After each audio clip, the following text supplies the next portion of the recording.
Muy bien, en esta oportunidad vamos a continuar estudiando el libro Mente, Carácter y Personalidad. Estamos en el capítulo 31 que titula Problemas de los jóvenes. Así que en esta oportunidad vamos a estudiar este tema tan importante del problema de los jóvenes que presenta en el libro Mente, Carácter y Personalidad. Muy bien, para empezar vamos a leer el texto bíblico encontrado en el libro de Filipenses capítulo 4, versículo 8. Filipenses capítulo 4, el versículo número 8, dice lo siguiente: Por lo demás, hermanos, todo lo que es verdadero, todo lo honesto, todo lo justo, todo lo puro, todo lo amable, todo lo que es de buen nombre, si hay virtud alguna, si algo digno de alabanza, en esto pensad. El apóstol Pablo, en este pasaje escrito a los filipenses, nos dice que tenemos que pensar en todo lo que es puro, lo amable, de buen nombre, si hay virtud alguna, y finalmente dice, en esto pensad. Detengámonos un momento en esta última frase que dice, en esto pensad. ¿En qué es lo que tenemos que pensar? Bueno, tenemos que pensar en todo lo puro, todo lo amable, todo lo de buen nombre, si hay virtud alguna. En eso tenemos que detenernos a pensar. En eso tenemos que detenernos a pensar. Los pensamientos son muy importantes para la formación del ser humano. Los pensamientos que contemplamos con mucho tiempo, pasamos mucho tiempo contemplando, pensando, nos transforman a su imagen. En el libro El conflicto de los siglos, Elena de White dice que hay una ley del mundo espiritual que consiste en que reflejamos todo aquello que contemplamos continuamente. Somos transformados a la imagen de aquello que contemplamos continuamente. Y bueno, en este capítulo, problemas de los jóvenes, peligros de la juventud, al leer este capítulo puedo destacar 4 puntos básicos. Primero, la importancia de los pensamientos en la formación del ser humano. Nuestros pensamientos dan lugar a nuestras acciones y nuestras acciones a nuestro carácter y por ende a nuestro futuro, a nuestro destino. También el libro habla acerca de los hábitos, formar hábitos correctos desde los tempranos años de la vida del ser humano, desde la niñez, formar hábitos correctos que nos van a ayudar durante el resto de la vida. El siguiente punto es acerca de la disciplina, la importancia de tener disciplina. Se dice que la disciplina consiste en obligarnos a hacer algo que no nos gusta, pero que sabemos que es lo correcto, sabemos que es lo apropiado en ese momento. Así que el valor de la disciplina es importante para que los jóvenes puedan afrontar los problemas de su etapa especial. Y no solo los jóvenes, sino todos los seres humanos, los jóvenes, adultos, ancianos, en fin, todos los seres humanos tenemos que cultivar estas actitudes correctas. Y el punto número 4 que he podido destacar en la lectura de este capítulo es acerca de desarrollar experiencia religiosa, desarrollar la experiencia religiosa desde los tempranos años de la vida. La experiencia religiosa es decir, el buscar a Dios, el sentir a Dios en el corazón, en aprender de Él a través de su palabra y tener una experiencia con Dios. Esto desde los tempranos años de la vida, para que vayamos creciendo con esta actitud importante de desarrollar ese deseo de tener una experiencia espiritual, religiosa, en conexión con nuestro Dios. Y de esta forma uno puede enfrentar los problemas que la juventud trae consigo. Ahora, voy a pasar a leer algunos párrafos del capítulo. Obviamente no podemos leer el capítulo de principio a fin, esto nos tomaría mucho tiempo, pero sí leer algún párrafo que queremos destacar, con las ideas principales que queremos destacar. Tenemos aquí el libro a la mano, Mente, Carácter y Personalidad, tomo 1, que es el libro que venimos estudiando periódicamente. Vamos a empezar en la página número 279, página número 279, dice, el párrafo lleva por título, los jóvenes deben elegir el destino de su vida. Cada joven determina la historia de su vida por los pensamientos y sentimientos acariciados en sus primeros años. Cada joven determina la historia de su vida. Repetimos, por los pensamientos y sentimientos acariciados en los primeros años de la vida. Es decir, los pensamientos que tenemos continuamente, que dan vuelta y vuelta en nuestra cabecita, llegan a formar nuestras acciones, más adelante nuestras acciones. Y nuestras acciones determinan nuestro carácter y por tanto nuestro destino. Por eso dice en el libro, cada joven determina la historia de su vida por los pensamientos y sentimientos que acaricia en los primeros años. Los hábitos correctos, virtuosos y viriles formados en la juventud se convertirán en la parte del carácter y por regla general señalarán el curso del individuo por toda la vida. Entonces la importancia de cultivar hábitos correctos, hábitos o pensamientos positivos, nobles, como dice Filipenses 4:8, que hay virtud alguna, detener nuestra mente en esos pensamientos nos transforma a la imagen de esos pensamientos. En la página 280 tenemos otro párrafo titulado «Debe educarse la mente para que gobierne la vida».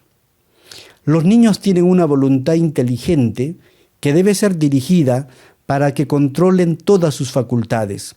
Los animales necesitan ser adiestrados porque no tienen razón de intelecto, pero a la mente humana se le debe enseñar el dominio propio.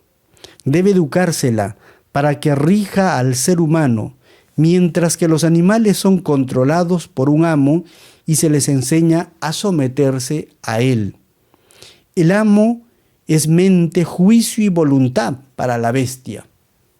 Un niño puede educarse de tal manera que no tenga voluntad propia como el animal. Aún su individualidad puede fundirse en la de aquel que dirige su adiestramiento para todos los fines y propósitos. Su voluntad está sometida a la voluntad del maestro. Por eso este párrafo titula «Debe educarse la mente para que gobierne la vida». Para que la mente gobierne la vida. Todas las cosas que suceden, todas las decisiones que tomamos, primero inician en la mente. Es en la mente donde Dios, a través del poder de su Espíritu Santo, impresiona el corazón.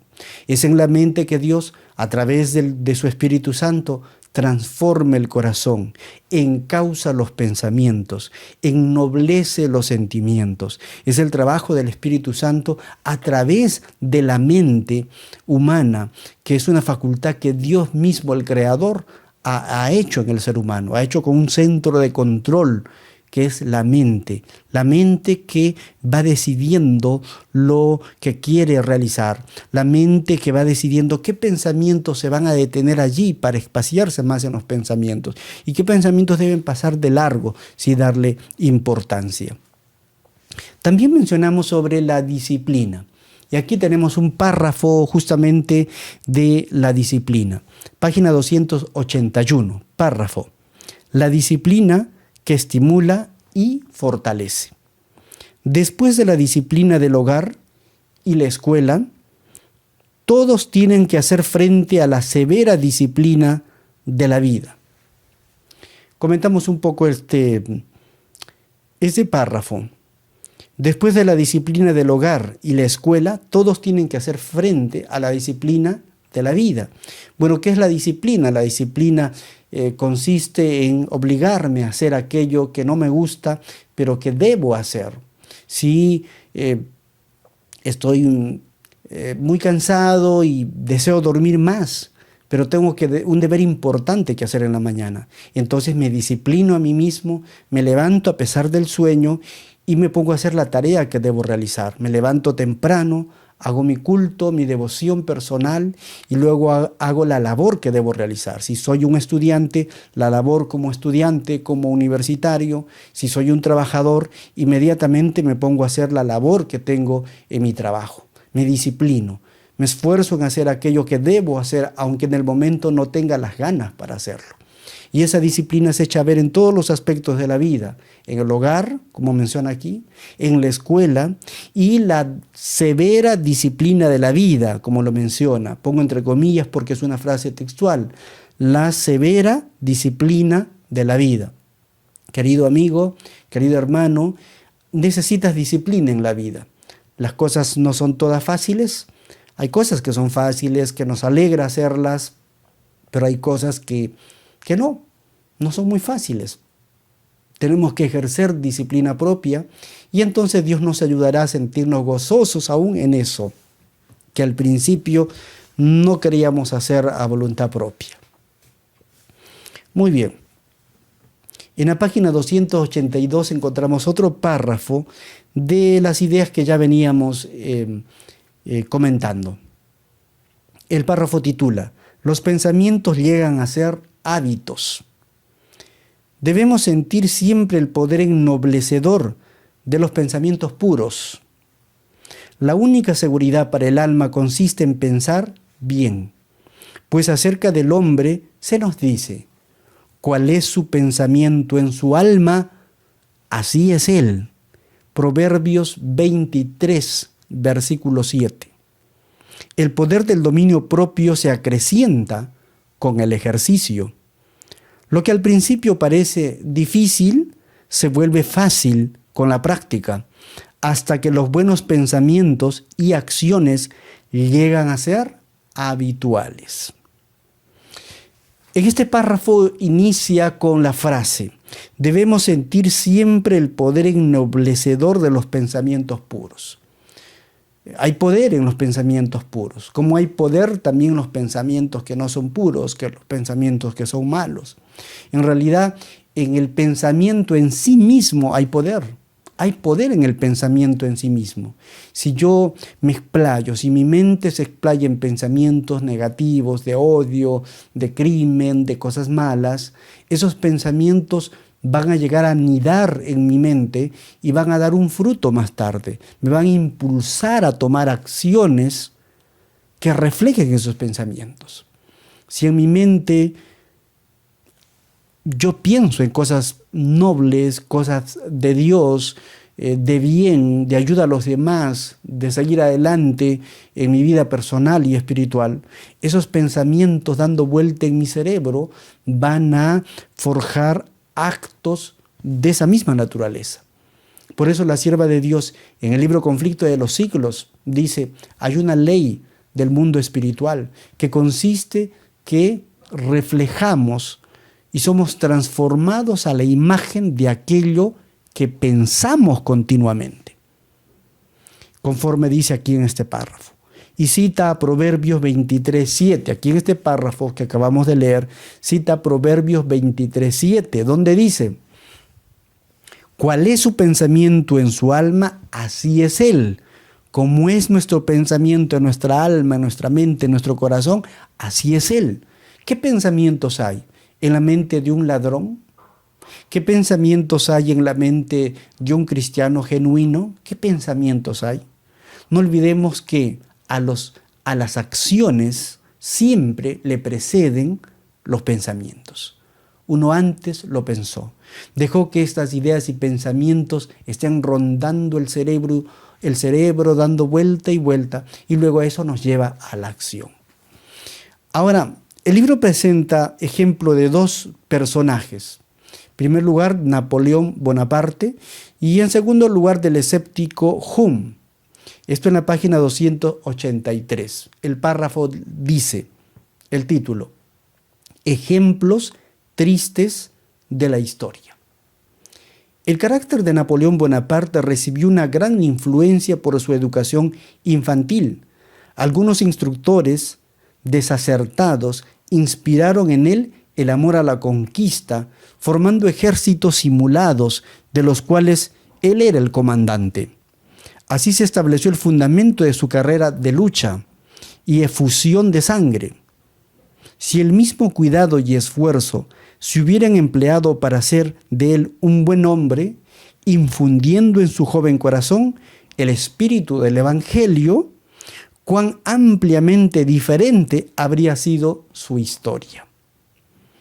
Se dice que a Napoleón Bonaparte, desde pequeño, sus instructores, sus maestros, los que estaban cerca de él, le enseñaban a jugar con guerra, con ejércitos, donde él era el comandante y desarrolló un espíritu y un amor a la conquista, a la guerra, a la violencia, a la sangre. Y miramos lo que más tarde llegó a ser Napoleón. El libro también presenta el ejemplo del que llama el escéptico Hume. Se dice que el escéptico Hume fue un conocido o un concienzudo creyente de la palabra de Dios en sus primeros años. Pertenecía a una sociedad de debates y allí se lo nombró para que presentara argumentos a favor de la incredulidad. Estudió con fervor y perseverancia y su aguda y activa mente quedó impregnada con la sofistería del escepticismo. Antes de mucho, llegó al punto de creer sus enseñanzas engañosas y toda su vida posterior llevó el oscuro sello de la incredulidad. A este hombre, que al principio era un creyente, le llama el escéptico Hume, era un concienzudo creyente en sus primeros años, pero pertenecía a una sociedad donde había mucho debate. Y un día se le pidió que él represente a la parte de los incrédulos. Y se le pidió que estudie acerca de eso para presentarse a un debate, haciendo el papel de defensor de la incredulidad. Él, como un muchacho estudioso, inquieto de conocimientos, empezó a estudiar concienzudamente el tema y debatió a favor de la incredulidad. Pero lo que sucede es que con el tiempo él llegó a pensar y convencerse que estos argumentos de la incredulidad eran ciertos. Y se convirtió en un incrédulo por el resto de su vida. Miren la importancia de los pensamientos. Si tenemos pensamientos de incredulidad repetidas veces, entonces ese pensamiento nos transformará a esa imagen. Mucho cuidado con esto. En la página 284 encontramos otro párrafo. Dice: el valor de la experiencia religiosa personal. El valor de la experiencia religiosa personal. Dios debería ser el objeto más elevado de nuestros pensamientos. Meditar en Él y conversar con Él eleva el alma y aviva los afectos. El descuido de la meditación y la oración resultará seguramente en la declinación de los intereses religiosos. Entonces se verá el descuido y la pereza. Este es un párrafo también muy interesante que nos ayuda a poder contrarrestar los peligros de la juventud, los problemas de los jóvenes. ¿Qué principio es este? El desarrollar una experiencia religiosa desde los tempranos años de la vida. Una experiencia de amor a Dios, de estudio de las Escrituras, de la oración, de la meditación cristiana, que es la meditación en temas bíblicos, en temas de Dios, en temas del sentido de la vida. Ese hábito de meditar, reflexionar, pensando en los grandes temas espirituales. Este hábito de orar a Dios, dependiendo de Él, colocando en Él nuestros planes, nuestra vida, todo nuestro ser. Esa experiencia es muy importante en el ser humano, desde tempranos años de la vida. Cuando llegue la juventud y haya tantos pensamientos, tantas ideas filosóficas, entonces estaré muy bien anclado para permanecer fiel en el camino del Señor, fiel en el camino espiritual. Sin duda que este capítulo es muy importante. Aquí hay mucho más que poder hablar, que poder comentar, pero por lo pronto esos son los temas básicos que podemos compartir. Hemos visto 4 puntos básicos que podemos sacar de este capítulo dentro de mucho otro material. Número 1, el valor de los pensamientos. Pensamientos nobles, pensamientos puros, pensamientos religiosos o pensamientos incrédulos nos transforma a esa imagen. Entonces, cuidar los pensamientos. En segundo lugar, la importancia de tener hábitos correctos desde los tempranos años de nuestra vida. Hábitos correctos para que cuando llegue la juventud, entonces estemos formados con esos hábitos que nos encauzan hacia el éxito, hacia el desarrollo personal, hacia una vida espiritual más fortalecida. En tercer lugar, también la importancia de la disciplina. Disciplinarnos a nosotros mismos, es decir, forzarnos a hacer las cosas que debemos hacer, de tal manera que no nos quede tiempo para hacer las cosas que no debemos hacer. La disciplina es importante en todas las facetas de la vida. Y en cuarto lugar, lo que acabamos de leer, la necesidad de tener una experiencia religiosa con Dios. Eso nos ayuda a poder contrarrestar los problemas de la juventud, que son muchos y diversos, que hacen daño al ser humano. Volvemos al texto que leímos al principio en Filipenses capítulo 4, el versículo número 8. Por lo demás, hermanos, todo lo que es verdadero, todo lo honesto, todo lo justo, todo lo puro, todo lo amable, todo lo que es de buen nombre, si hay virtud alguna, si algo digno de alabanza, en esto pensad, en esto pensad. ¿En qué tenemos que pensar? Lo que está escrito aquí en la palabra de Dios. Lo puro, lo amable, lo noble, donde hay virtud alguna. En eso nuestra mente tiene que espaciarse, porque hay una ley del mundo espiritual que consiste en que somos transformados a la imagen de aquello que pensamos continuamente. Que el Espíritu Santo nos ayude a dirigir nuestra vida. Que le abramos el corazón al Señor de tal manera que su Espíritu tome el control de nuestra vida, encauce nuestros pensamientos, nuestros sentimientos y de esta forma nuestras acciones por el camino correcto, ya sea que seamos adultos, ancianos y en especial jóvenes, porque el capítulo habla de los jóvenes. Que el Señor nos ayude a permanecer fieles en el camino que un día hemos conocido, el camino que lleva al reino de los cielos.